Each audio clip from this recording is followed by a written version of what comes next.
Kia ora tātou and welcome to Ngā Kōrero Mō Te Wā ki te eke mai o te mātauranga, Conversations on the Future of Education. Today we're thinking about how we can be more ambitious about what we expect of our young people. I'm Derek Wenmoth, your host, and with me is world-renowned educator, researcher and innovator, Professor Stephen Heppell. Tēnā koe, Stephen. It's really excellent having you on the show. We've known each other, as you know, for many years as we started up Core and you with UltraLab. And look, rather than me try and do it, I wonder if you can, just for the sake of our listeners, just give us a little bit of a journey. What was your background? What's been your journey to where you are now? Well, it's been a long journey, but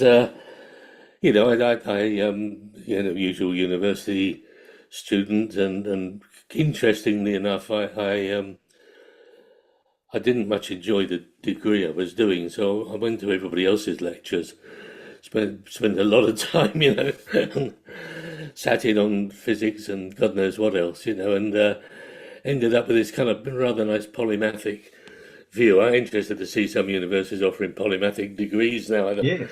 I'd have been up for that, And then into teaching. All my family teach really. My brother taught, his wife taught, my two daughters both teach. My wife taught, so taught in East London schools, tough places, but lovely communities. Really enjoyed that. And then out into sort of east of London, and had a fab time. And then kind of computers came along and seemed to me that they'd got something to offer. So these are great big, the first ones you had to build yourself, Yeah. soldering iron. But, and so I kind of got into them and found myself in the position of being that rare thing, somebody who could teach and understood computers, and got headhunted by the government's, I've got it here somewhere, the government's microelectronics education program. There's the badge, look. Oh, look at that. Yeah, it's up on the wall, hangs on a magnet on the wall. And I had complete autonomy. I had a lorry load of technology and I drove around most of East Anglia showing it to schools. Oh, here's a laser cutter, here's a computer, Yeah. And I was in a little unit of people which went on to become UltraLab, the Learning Technology Research at Anglia, LTRS, where the Ultra came from. And it grew and grew, really. And at its peak, I think we had about 90 people all told, biggest IT research lab in Europe anyway. And then kind of things changed with the university, which I won't really go into in great detail, but I figured I didn't really want to stay. They wanted it to be a business and I wanted it to be research. Go figure. Yeah. So yeah, go figure.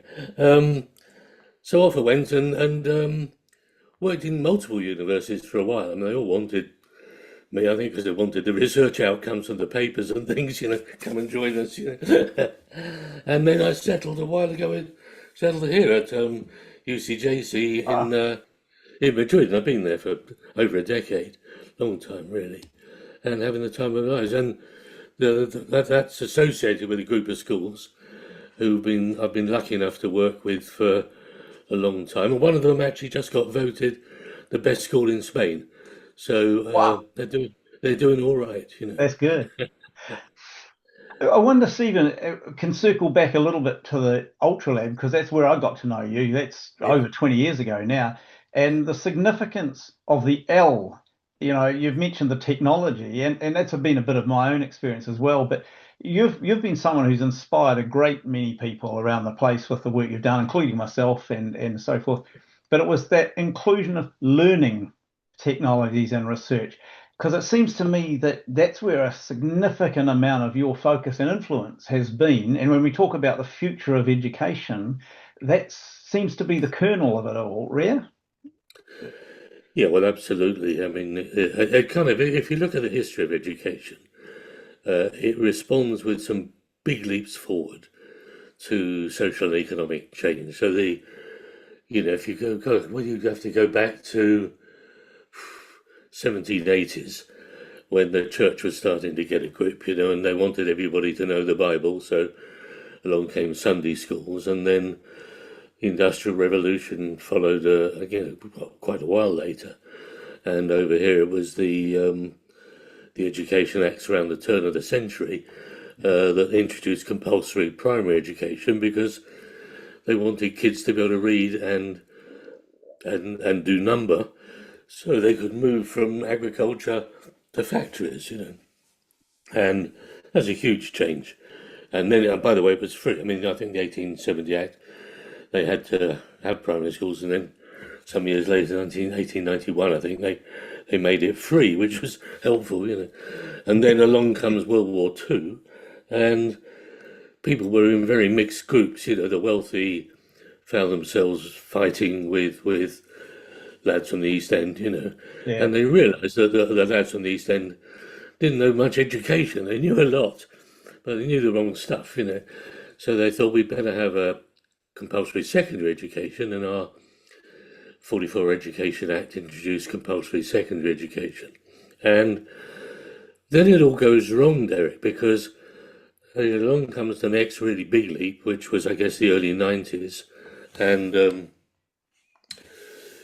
yeah, that was the into the World Wide Web. Was Yeah. we did our first pages in '95, I think, and the web code was released in '93. And my daughter had a page up on the internet, and I might have got it here somewhere. Well, I won't bore you with it, but and they were full of, here are my friends, here's what I do, here's my sailing, sort of things kids do now. But education didn't realise how big that was, Yeah.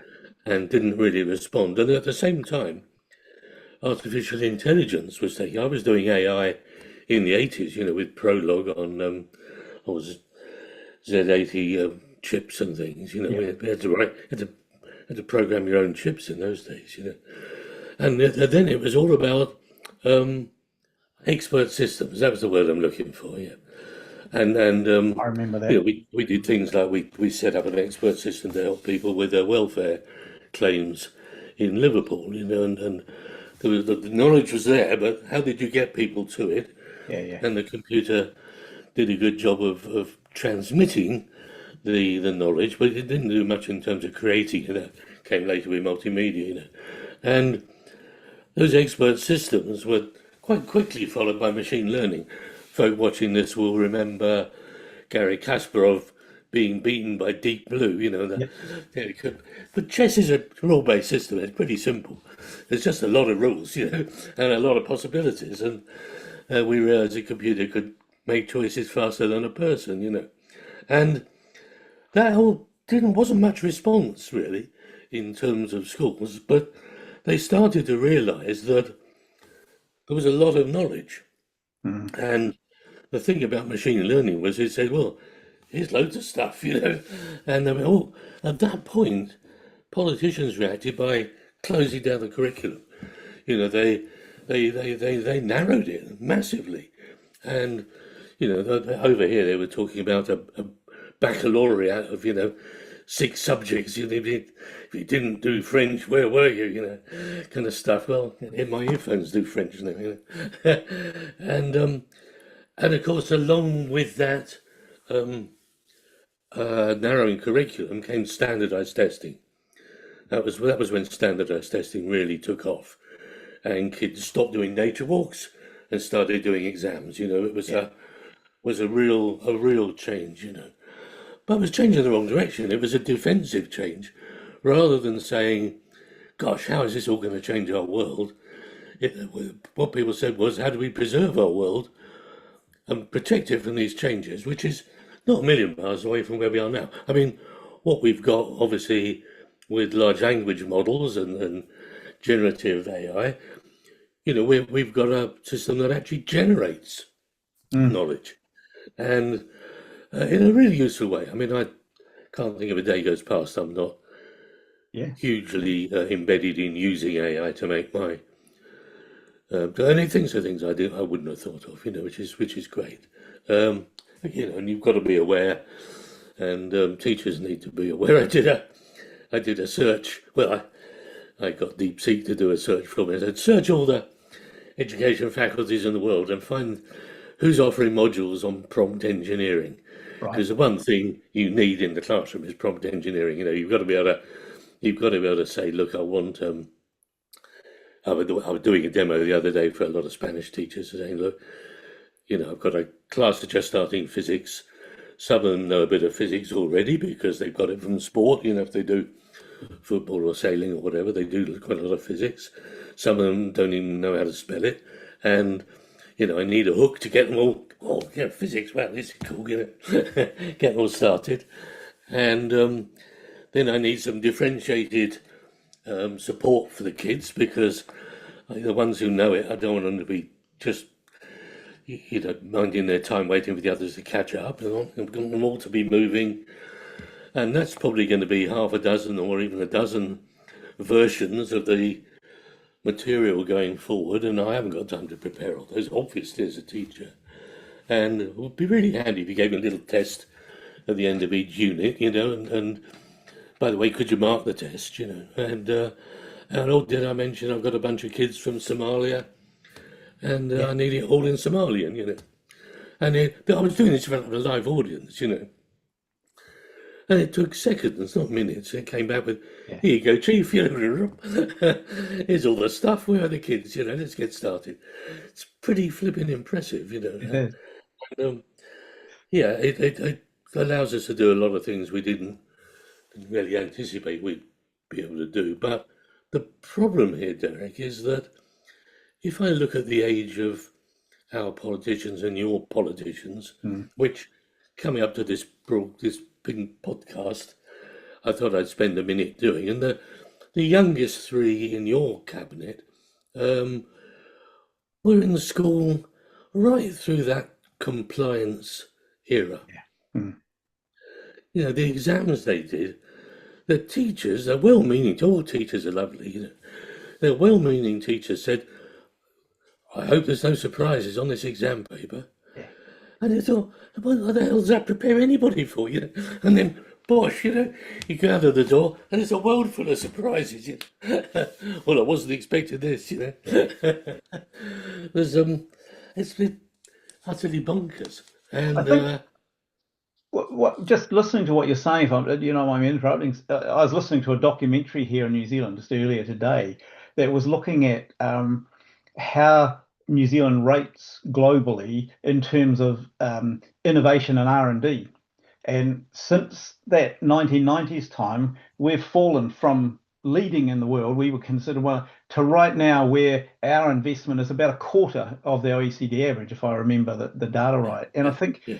what you've been sharing so far reinforces for me how important it is that that notion of being entrepreneurs, of being innovators, of being able to think fresh is really needs to be a And indeed having the room and opportunity, you know, but yes. because we boxed it all up, you know, we got kids over here doing biology and kids over here doing technology. And one of the things they did was to say, well, technology is obviously something, so let's build maker spaces and we'll put all the stuff in there, you know. But I mean, you're in history and you're doing catapults in history. They don't say let's get down to the maker space and build some. You know, That's they right. they kind of studied them, went down to the maker space and built robots, you know. So a toll, you know, because the boxes didn't join up. It was it. Now the problem we have is that what was the Donald Rumsfeld quote? They don't know what they don't know. Yeah. So you've got a bunch of decision makers who literally have no idea how to cope with change, have no idea how to cope with the new, and their response is to box it in and try and protect everybody from it. Of course, what they've done is fatal. And if you look at the rate of innovation in Europe compared to China, for example, you'll see massive differences. Mm. Now, we were lucky. We were just talking before we started the podcast about my dad being a aircraft engineer and so on. And I was taught in schools by people who'd been Spitfire pilots or been, you know, they'd done amazing stuff. And now they were teaching, you know, and the most fun we could have was to say, you know, never mind that, so tell us a bit about jet engines, you know. I built a blinking pulse jet. You know, we we'd looked at the V1 bombs in the war. Oh, I've got to build one of them, built a pulse chair. When we lit it, the whole bench went off across the metalwork room. Oh my lord. Well, nowadays you wouldn't be allowed to do that. You'd have a PowerPoint about pulse chairs. You go, ooh, that looks like fun, but you can't do it. I've got a drawer here full of well, I won't get it out, it's dangerous. I've got a drawer full of gunpowder here. So my two granddaughters live with me, and we came across, well, why is it that seagulls and pigeons were protected by law, because they're droppings of what you make saltpeter from, and that's how you make gunpowder. Oh well, we live by the seaside. Let's get some seagull droppings and blow some stuff up. We had a lot of fun blowing things up, but you wouldn't have been allowed that in the classroom. So look, if we're looking at what the future of schools looks like, the battle is who's going to make those choices. Right. And we know that around the world, the schools that thrive are the ones where the children have a lot of agency. I mean, a lot of agency. A lovely example of that was in Barcelona. We asked one of our schools. We said to the kids, "Can you build a classroom of tomorrow?" And we gave them a lot of cardboard. Good old Amazon, Everybody's got loads of cardboard, We said, "Can you build it from cardboard, and we'll have a look at what you built." So they built this cardboard classroom. And it had little three-sided spaces where you could work quietly. But Derek, it had a cardboard whiteboard. Really? They thought it'd be nice to have a whiteboard, so they built a whiteboard in cardboard, put it on the wall, and they had cardboard iPads. So now that was all good fun, except that it's a research project, so we were measuring the outcomes. Their learning got better. So it doesn't matter how you measured it. I mean, not just by academic progress, because of course things get better with academic progress, but they arrived earlier, they stayed later, they were more, they're just better any which way. And it turned out that they were role-playing future education. Right. They were saying, well, let's imagine we are in the school of the future. What's it going to look like? How's it going to work? So they'd stand in front of the cardboard screen describing what was on it, although it wasn't on it, And the articulation of that turned out to be a key part of learning, of course. Of course it did. So I absolutely trust children to lead this forward. They know what they haven't got. And worryingly, and I haven't looked at your figures, but I've looked at ours, kids are hemorrhaging attendance at the moment. Same here. Yeah. They're done. They're saying, okay, I can sit at a desk and face the front and do. It's not learning, the teachers passing out little bits of knowledge in a world where all knowledge is free. How the hell is that going to work?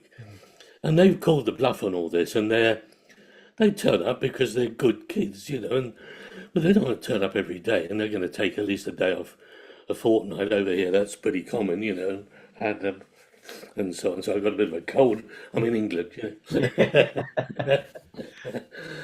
So, meanwhile, we've got these politicians, who, with a few honourable examples, Trevor Mallard you had, and Adrian Piccoli over in New South Wales, there are one or two who've just kind of popped up above the parapet, but they never stay in post because what they're saying is, oh, so radical. We've got to go on. I was going to say, but being a devil's advocate for a second, I'd be really interested in your response, because some of them would say that what you're saying, and I'm agreeing with, is heretical as well, that they look at things like the OECD norms and averages and think, oh, look, our literacy scores are falling, our numeracy scores are falling. So a better education system needs to be focused on that because all this progressive stuff hasn't worked. How do you respond to that? Well, it's crazy because they look at the data, but they only pick the data that suits their argument, So it's a bit like saying,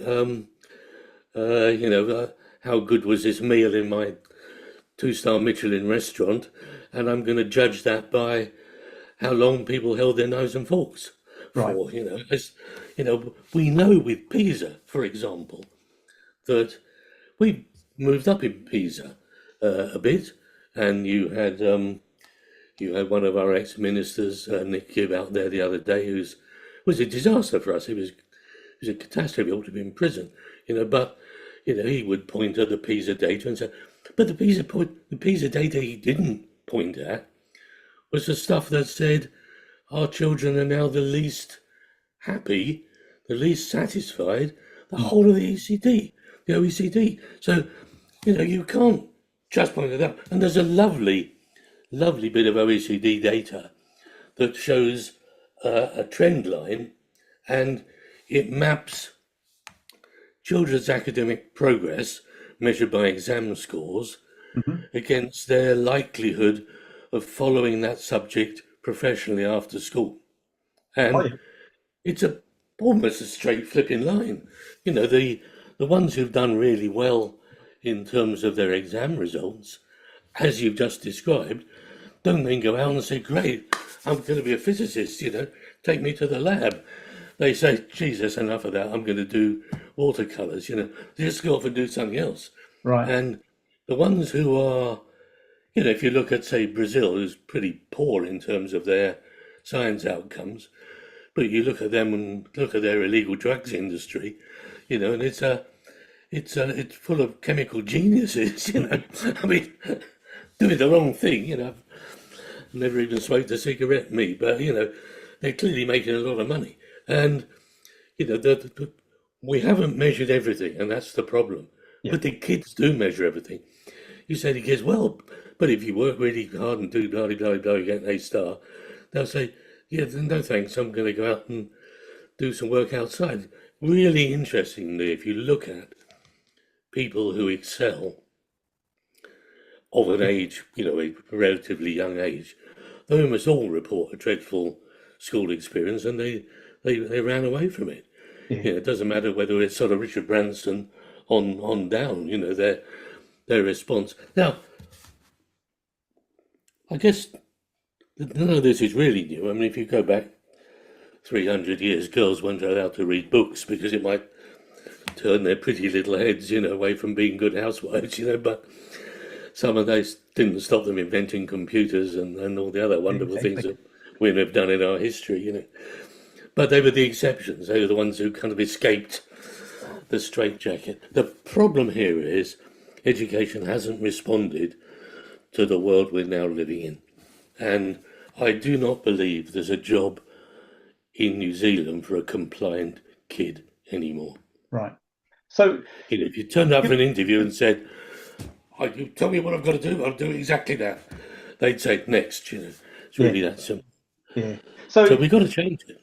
well, so that's the question then, isn't it? How do we do that? I mean, if there will be principals, for example, and school leaders listening to this podcast, thinking, well, a lot of what you've referred to are the system and system leader stuff, and we need to change that without a doubt.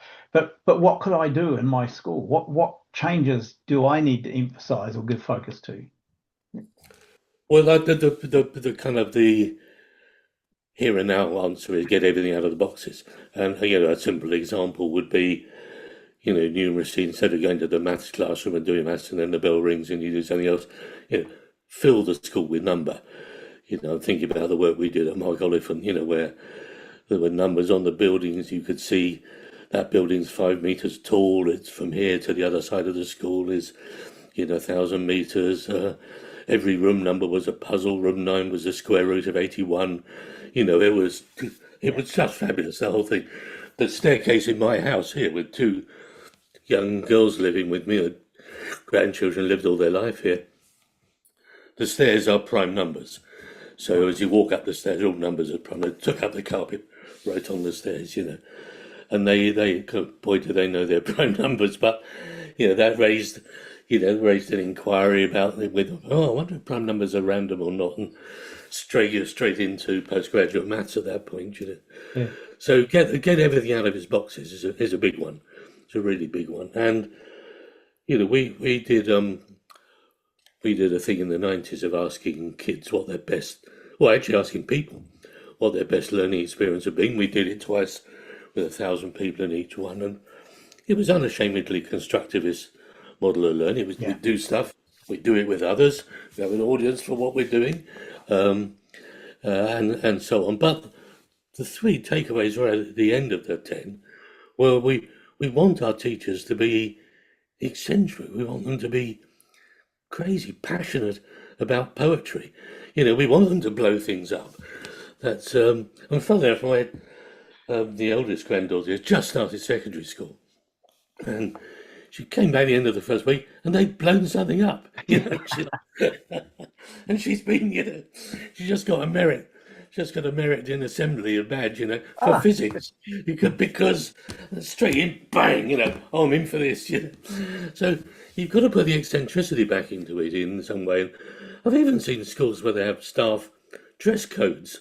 Well, you want just the opposite. You want them all to be, if you've got somebody in art, they want to look like a flipping artist. yeah, You want that passion, yeah. and, Look, and yeah, I was going to say you're touching on the other part that concerns me here, and I think you've got the same problem there about recruitment and retention of teachers. I mean, it's one thing giving students agency and giving them that freedom, the constructivist stuff, but like you say around some of our politicians, many of our teachers have never actually experienced that in their own schooling, and so bring into their teaching that compliance and conformity kind of mindset. How do we shift that? How do we get the change? well, I mean, some of it's in the teacher preparation. You have to model better learning at the degree level. And that means people working collaboratively and doing projects and not, they don't want any flipping essays much because essays were only invented because Oxford University didn't have enough people to do vivas. So, let's get the vivas back in and the vivas. I mean, we did a thing with Orange in the sort of early 2000s The Eviva, where right? we are. Yeah, Eviva, you remember Yeah, that. I And, do. and so Eviva was fab. We gave the kids 7 schools for can't remember how many years. We gave the kids all the learning outcomes they could possibly achieve. So pick the ones you think you can hit. And they all, first of all, they all hit ones higher than they were supposed to hit. That was the Right. first big outcome. Nobody, schooling was clearly unambitious for them. So, if you're looking at this as a school leader, look at the places where your kids can be ahead of their age, sport, orchestra with the traditional places, but why not maths and domestic science and whatever as well. Secondly, we sort of set them loose, and at the end their telephone rang, and they had a Viva. It was an e-Viva. Those days we had voice recognition. We had a computer the size of the planet. In New Zealand, It funnily was. enough, it was, yeah, and because that was the only way you could do voice recognition. And we had voice prints, so nobody could quick hand the phone to me mum and she could do the questions. We knew who it was. Even with the boys, when their voices broke, the timbre was still Right. you could still map it. And they chatted away, and um, they we asked them if they'd prefer to talk to a robot or a real teacher, and they said I'd prefer the robot because it doesn't make a judgment. The teacher has a view of me before we start, and the robot doesn't. I can be the best I can be. And not one child in however many, forgetting how many years we ran it for, not one child missed the targets they'd set for themselves. Really. So they all said, look, never mind this, I could be this big, and I'm going to prove it, and they did. So we know that the whole thing's under ambitious for them, and allowing kids to have that ambition is really matter. But giving them agency is absolutely huge in all this. That's Yeah. giving them voice and vote. And people have school councils, with 12 kids that the others don't even want to speak to. The 12 kids that the teachers admire, probably the last 12 the rest of the school are going to trust. And then asking them, what do you think about school dinners? Absolute crap. Get a bunch of kids like we did in Spain doing we did a brain food project, brainfoodproject.es if you want to go there. Okay. Um, and it was a bunch of girls looking at how um, food could impact on your brain. And of course, it changed the the food they had. They changed the kitchen.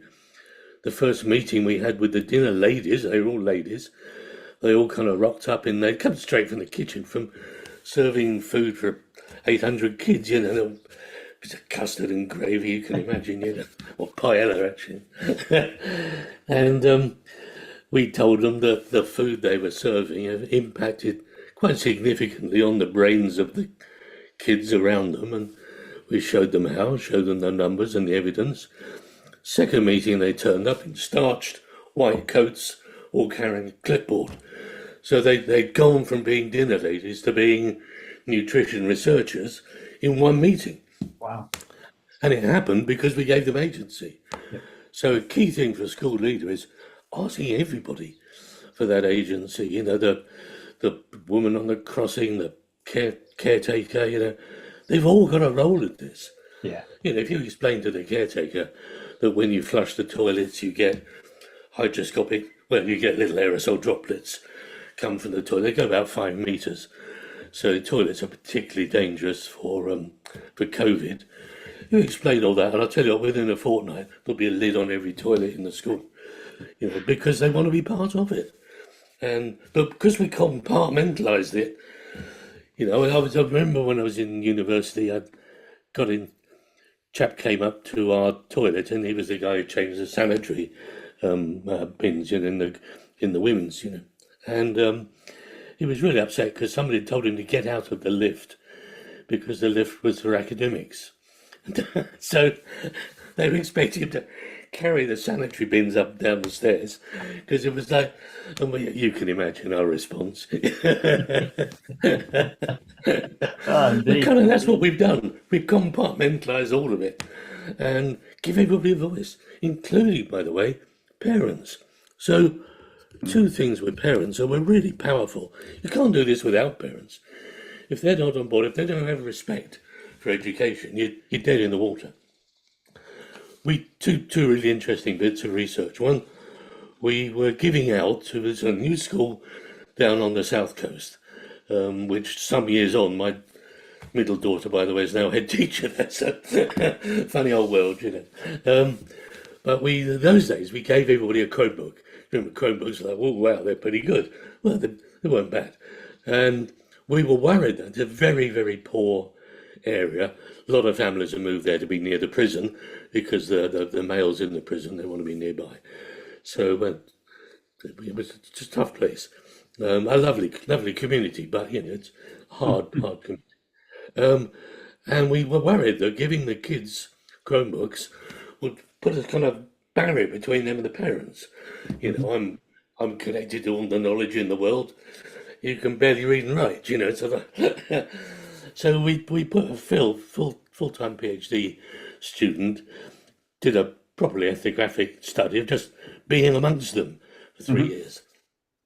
And his conclusions were hugely encouraging. I mean, because Excellent. what happened was the mums had learned that they're mostly mums, single parents, of course. The mums looked at it and thought, you know, I want some of that. It's not too late for me. Yeah. And when the kids went to bed, they picked up the laptop and then in Spain, we gave to all the parents in one school free access to Coursera courses. We bought about 300 seats and said, any course you want to do, we funded it. Just pick one. And some of them were short courses, some of them were long courses. Nobody sat in the seat the whole year. They'd do a fortnight or a term, and then somebody else would sit there, you know. But the courses they did were really interesting. They were, none of them on parenting, because they were parents, but there were courses on, like, somebody's talked about blockchain in my company. I want to know what blockchain is, you know, or, you know, I need better English because, you know, this is an international school and we want, you know, they're all self-improvement courses. Yeah. But the impact was that when the kids got home, they came home to a learning family. And, you know, when they sat down around the table, the parent or parents were modelling learning. And the kids said, well, this is what we do, you know, rather than coming home and watching TV or whatever. So, you know, lots of ways you could involve everybody, but involve everybody. They're really, really, really important. I love the comment you just made then, because we've heard Sengi and others talk about learning organization. We've had schools, being learning play, talking about the learning family. That's a wonderful kind of Yeah, it's inspiration, really, really. really important. I mean, in a world of AI, the things that are left of value are membership and community and belonging and family. We brand our Spanish schools all as a family of schools, and it really, really, really important. I had to, folk won't know we were just talking earlier, but one of our schools just been voted the best school in Spain. So I'm feeling pretty smug about Yeah, that. Don't know how long it'll last, but it's good while it lasts. absolutely. Well, Stephen, And those kids had been active in redesigning their schools. yeah, And when we were doing it, one of them said to me, Lucas, he kind of took me to one side and he said, I've been in 7 schools since I started. His parents are moving around all the time. He said, this is the first time anybody's asked me how it could be better. And then he kind of leant in a bit conspiratorial. He said, but we've always known. yeah, yeah. I mean, ka-ching. That's a great story and great way to finish too, because I'm just aware of our time, and I Oh, know that we thank you. could talk for ages. But I wonder, I'm going to be cheeky and ask you if you might just sum up with one thing. Go right back to what we were at the beginning, and you started talking about the policymakers, those people who are in the decision-making area. If you could just give a key message to those people, whether they're in the UK or here in New Zealand, what would it be when we're thinking about the future of education, the future of our young people? I'd fundamentally be ambitious for our children. Hey, When look, last example really, but during COVID, um, a lot of people, senior level, were talking about the lost generation, the COVID generation, the whatever. Now, one of my PhD students, Stam Owers, had been evacuated during the war. He'd been sent off with a teddy bear and a pair of pajamas to live in Wales for 3 years or whatever. And he was a lead research engineer at Ford's when he oh, started a PhD with me. So it didn't do him any harm. mm, So I thought, well, I wonder what those COVID kids are doing at home. So we set up this thing. You'll find this on my website, heppell.net slash golden is the URL. okay. And we said to them, what have you been doing? Um, what have you been at home? Now, not one child said, I'm really proud that I've covered the full breadth of the curriculum. I've done the whole baccalaureate. Look at me. They were proud of the things they'd done, which were way in excess of what they were supposed to be doing. Famously, I quote this one often at conferences, but there's a mum said, talking on this thing, we said, well, what's he been doing? She said, well, he's taught himself plumbing, and he's installed the central heating in our house. Now, I live in England, so that matters. It's cold here. and and then she said, and he's round the neighbours at the moment installing a boiler for them. Now, he was 13. Wow. 13. So every single time you let kids loose, my phrase I always use is when you terrify yourself with the task you've given to children, they'll astonish you with how well they respond to it. And that's really the thing. As a nation, scare the pants off yourself with how brave you're being for your kids. Stand back and see how good your kids are. If you doubt any of that, just have a look at your America's Cup performance to see how good Yeah. you can be here when they're off the leash. So, but I do say what I said at the beginning. Education and economics, society moved in parallel, then they've parted, and education, whether it can be saved, I'm not entirely sure. Um, but you don't wait for policymakers to save it. Yeah. I've been in meetings with head teachers. Remember, I used to have 21,000 head teachers That's right. online, talking heads. And people would sometimes say, I wish they'd get their act together. I mean, the parting thought for your listeners is there is no they, it's you. You know, don't Wow. wait, don't wait. It's you. They've gone. They're out of the game. Stephen, could listen for ages, but what a wonderful thought to end with, and I appreciate that very much. I'm sure those listening will. So thank you very much. I'll just say from here in New Zealand, a very big thanks to you and ka kite anō. Thank you. Bye, everybody.